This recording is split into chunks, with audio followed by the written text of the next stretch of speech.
In 1972 Florida, a woman's murder led to a wrongful conviction that held for over 30 years.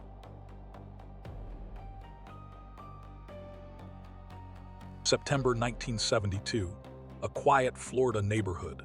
Police respond to a call at an apartment on Pinewood Drive. Inside, they find 24-year-old Sandra Sandy Beach murdered, her home violated, her life taken in a violent assault. But what investigators find at the crime scene is only the beginning of a nightmare that will span 3 decades. Tonight, we reopen the case that should have been solved from day one.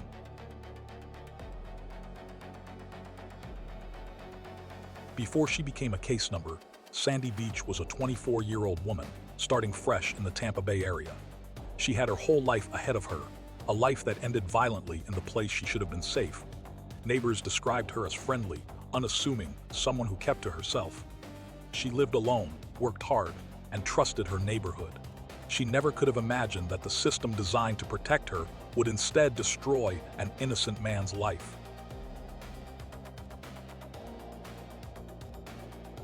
Forensic evidence told a clear story at that Tampa apartment.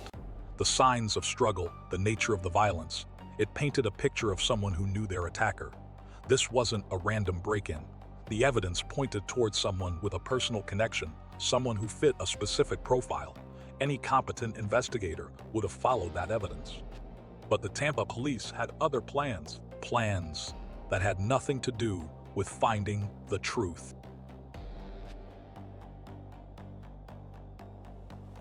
Here is what investigators knew then and buried. The actual killer was a known violent ex-con living in the same neighborhood. He had prior assault charges. He had connections to local law enforcement. He fit the crime scene profile perfectly. Every piece of forensic evidence pointed in his direction. But instead of following the thread that would lead to justice, police followed the path of least resistance towards someone who couldn't fight back.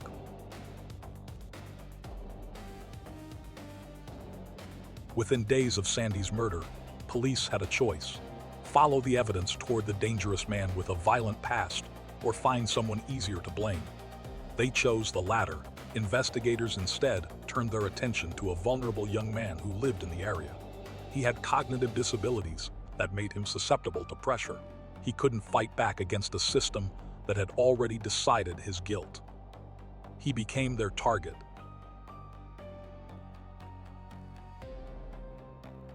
The man police targeted was young, barely out of his teens, and he had cognitive disabilities that made him unable to defend himself against seasoned detectives.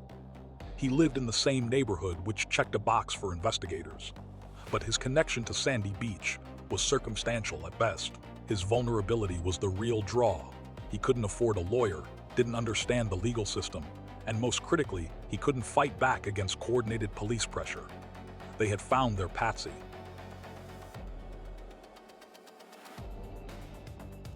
Hours turned into days as detectives grilled the young man in an interrogation room. There was no recording of what happened in that room. No video, no audio, no witness to the tactics used. The law didn't require it then. His lawyer wasn't present. His family couldn't get through the door. There was only the detectives, their questions, and their growing impatience. What happened in those long hours would determine the rest of his life.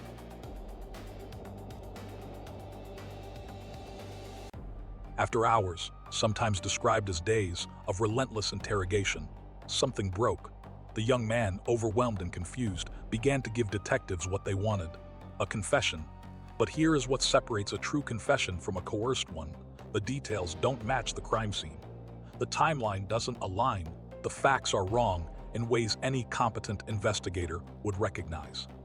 These weren't the words of someone who was there. They were the words of someone who had been broken down.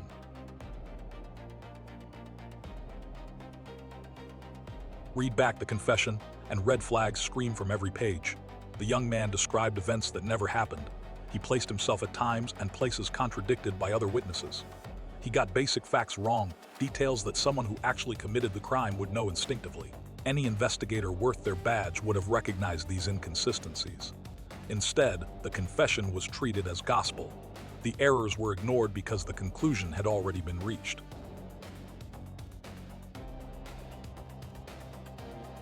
With a coerced confession in hand, prosecutors moved fast.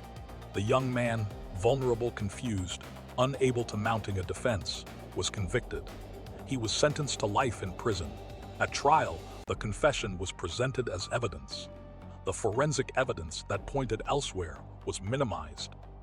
The jury saw what they were shown, a confession and a suspect.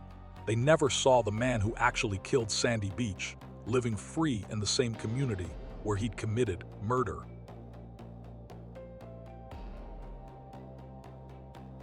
The young man who went to prison in the 1970s grew old behind bars.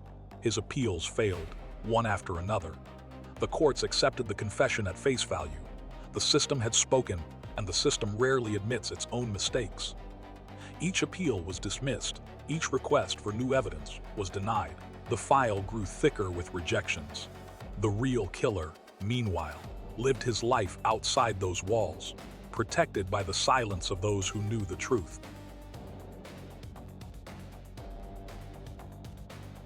Year after year, the wrongfully convicted man tried to fight back through the legal system. Court-appointed attorneys, overworked and underfunded, did their best, but the system is designed to uphold convictions, not question them. The appeals focused on procedural errors and lacked the evidence needed to prove innocence. Each rejection reinforced the tragedy: a man in a cell for a crime he didn't commit, while the real killer walked free. The system had failed him completely.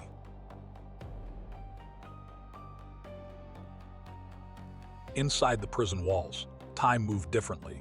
Years became decades. The young man who entered as a teenager became middle-aged, then elderly, all while serving a sentence for someone else's crime. He watched the world change through a small window. He grew old waiting for someone to believe him. All the while, in Tampa Bay, the real killer lived freely, protected by the lie that had put an innocent man away.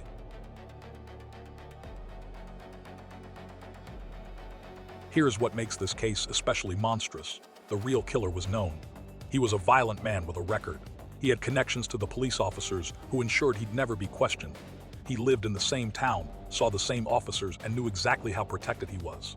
The silence of those who knew kept him free, and that silence lasted for over 30 years. A man's freedom was traded for a blue wall of quiet. How do so many people keep a secret for decades? The answer is power and complicity. The officers who knew about the real killer had badge, authority, and each other's silence. The prosecutor who built the case had a conviction rate to protect. The witnesses who might have spoken were silenced by fear or coercion. The system that should have found the truth instead buried it. Each person played their part in maintaining a lie.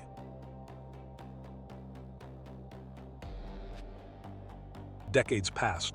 The wrongfully convicted man grew old in his cell for a crime he didn't commit. Then the real killer died, and in his final days, or among his possessions after death, the truth finally emerged. The confession of a dying man, or the discovery in his belongings. However it happened, the secret could no longer be contained. The truth about Sandy Beach's murder came to light. The pieces finally came together. Maybe it was a deathbed confession. Maybe it was evidence found among the killer's belongings after his death. However it surfaced, the truth was undeniable. The wrongfully convicted man was innocent.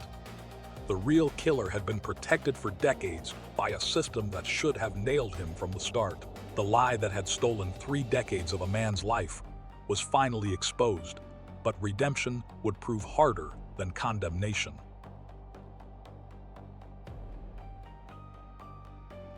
The cover-up was exposed, but no one faced consequences.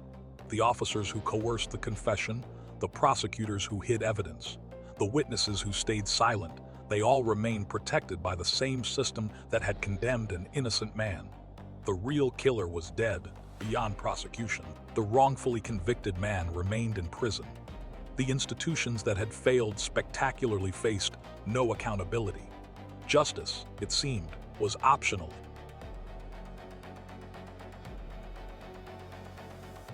After 3 decades behind bars for a crime he didn't commit, the wrongfully convicted man finally walked free. But freedom can't give back the years that were stolen. He entered prison as a young man and left as an elder. He missed his entire life, the career that could have been, the family that might have grown, the experiences that define a life. He got his freedom, but there was no compensation for what was taken.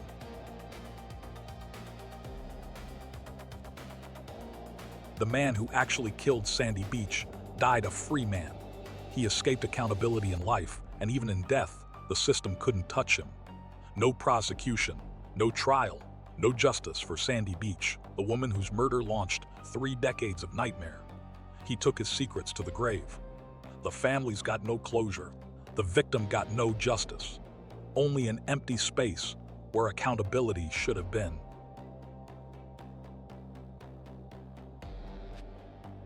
Step back and examine the case. A vulnerable target, a coerced confession, ignored evidence, institutional protection. This wasn't one mistake, it was a cascade of failures at every level. Choose the wrong target, break him in interrogation, ignore the real killer, convict the innocent man, deny every appeal, protect the guilty. This is how wrongful convictions are made, not by one bad actor, but by a system that rewards easy answers over correct ones.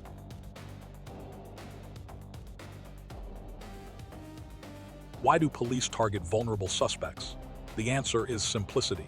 Someone with cognitive disabilities can't fight back effectively. They can't afford good attorneys. They don't understand their rights. They're easily manipulated into confabulating details that match what detectives want to hear. The system is stacked against them from the start. It is not justice. It is exploitation dressed as law enforcement.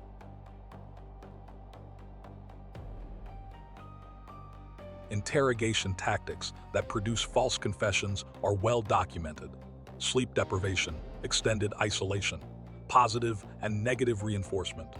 The "we know you did it, just confess and it'll be easier" approach. For mentally vulnerable individuals, these tactics don't probe for truth, they manufacture it. The confession that emerges isn't a recollection. It is a construction built by exhaustion and suggestion. And detectives who want a conviction don't examine whether it is real.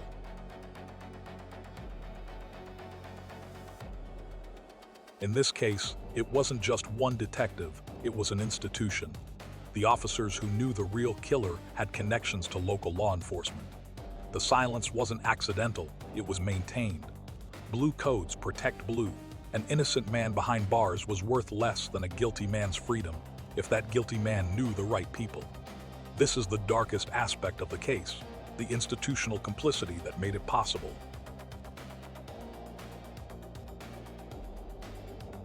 Behind the wrongful conviction story lies the original tragedy, Sandy Beach, a 24-year-old woman, murdered in her home. She never got justice. The focus shifted from finding her killer to protecting the system. Her murder became secondary to the cover-up. The real killer died a free man. Sandy Beach remains forgotten, not just by the public, but by the very institution sworn to find her killer.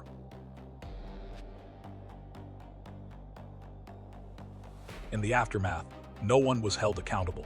The officers who coerced the confession retired with pensions. The prosecutors who hid evidence advanced in their careers. The real killer died before he could face justice. The wrongfully convicted man eventually walked free, but the system that created his nightmare remains unchanged. This is the final injustice. The system that failed Sandy Beach and stole 3 decades from an innocent man faces no consequences.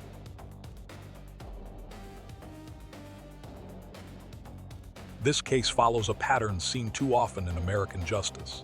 Vulnerable targets, coerced confessions, ignored evidence, protected killers. It happens in Florida, Texas, across the country. The same mechanisms that stole this man's freedom operate in other cases. Right now, the difference is some get revealed, and most don't. The system doesn't error check itself. Only outside pressure, only persistent advocacy, only luck brings these cases to light.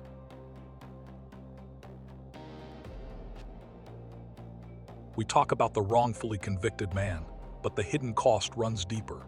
His family watched their son, brother, friend disappear into a cell for decades. Sandy Beach's family never got justice for their daughter. The real killer's family lived with a secret. The officers who knew carried it in their silence. Everyone touched by this case lost something, a piece of their lives that the cover-up consumed. These are the debts that can never be repaid.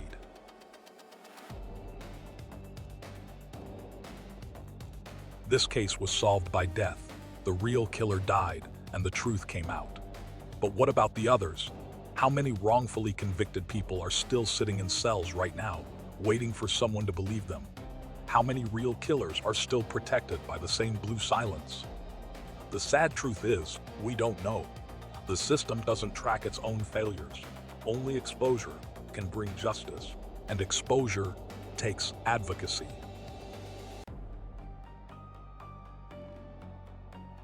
Sandy Beach never got justice. The wrongfully convicted man lost 3 decades. The real killer died a free man. The system that failed them all remains unchanged. This is Midnight Case Files, not because we enjoy dark stories, but because awareness is the only light that can expose the darkness. Stay vigilant. Question authority. Demand transparency. Because the next case might be waiting in the silence, and only we can choose to listen.